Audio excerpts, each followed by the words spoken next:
بسم الله الرحمن الرحيم.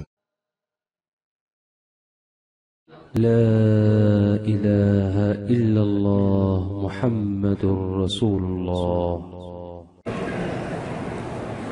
اماموں کی تقریر ضروری ہے، بالکل ضروری ہے، اس کے بغیر تو گزارا ہی نہیں۔ اسی لیے تو دن میں 5 دفعہ امام کے پیچھے کھڑے ہوتے ہیں۔ اور تقریر کیا ہوتی ہے؟ امام ایک اللہ اکبر کہے، 10 لاکھ آدمی پیچھے اللہ اکبر سے جا رہا ہے۔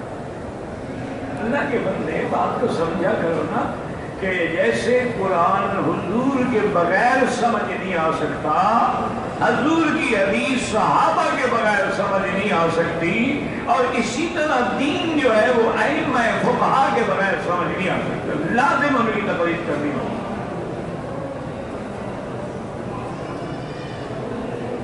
کہتے ہیں کہ پاکستان سے آئے حنفی ہے، وہ حنفی ہو جائے، ہم تو سب کو برحق سمجھتے ہیں، ہم تو ائمہ اربعہ کو برحق سمجھتے ہیں، لیکن تمہارے اندر اتنی قوت استدلال ہے کہ تم دلیل کر سکو کہ یہاں امام ابو حنیفہ کا قول کمزور ہے اور فلاں امام کا قول جو ہے وہ قوی ہے۔ تم نے کبھی غور بھی کیا ہے کہ امام ابو حنیفہ تو وہ عظیم شخصیت ہے کہ امام شافعی امام ابو حنیفہ کے شاگرد ہیں، محمد بن حسن الشیبانی کے شاگرد ہیں، اور امام احمد بن حنبل تو امام شافعی کے شاگرد ہیں۔ وہ تو شاگردوں کے شاگرد ہے۔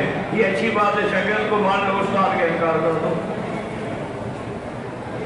امام ابو حنیفہ امام بخاری کے بھی استادوں کے استاد، یعنی امام صاحب عبداللہ بن مبارک جو ہے وہ امیر المؤمنین، وہ استاد ہے امام بخاری کے، وہ شاگرد ہے ابو حنیفہ کے۔ ان بحثوں میں نہ پڑھا کرو، تمہیں اب بڑا آگے بس تمہیں تو نام بھی نہیں آتا، امام حنیفہ کا نام کیا ہے، امام شافعی کا نام کیا ہے، امام احمد حنبل کا نام کیا ہے، تو اتنا ہی پتہ نہیں ہے، اور اس کی تقلید چھوڑ اس کی کرو۔ نہیں، خدا کے رب، مذاق ہے، بچوں کا کھیل ہے۔ تقلید شخصی یہی ہوتی ہے، مسئلہ پوچھا اور اعتبار کیا۔ جیسے یمن والے جو تھے وہ حضرت ابی موسیٰ اشعری سے مسئلہ پوچھتے تھے، اسی طرح مکے والے ابن عباس سے پوچھتے تھے، مدینے والے زید بن ثابت سے پوچھتے تھے، اور کوفے والے عبداللہ رسول سے پوچھتے۔ یہی شخصی تقلید تو تھی جو انہوں نے کہہ دیا مان لیا۔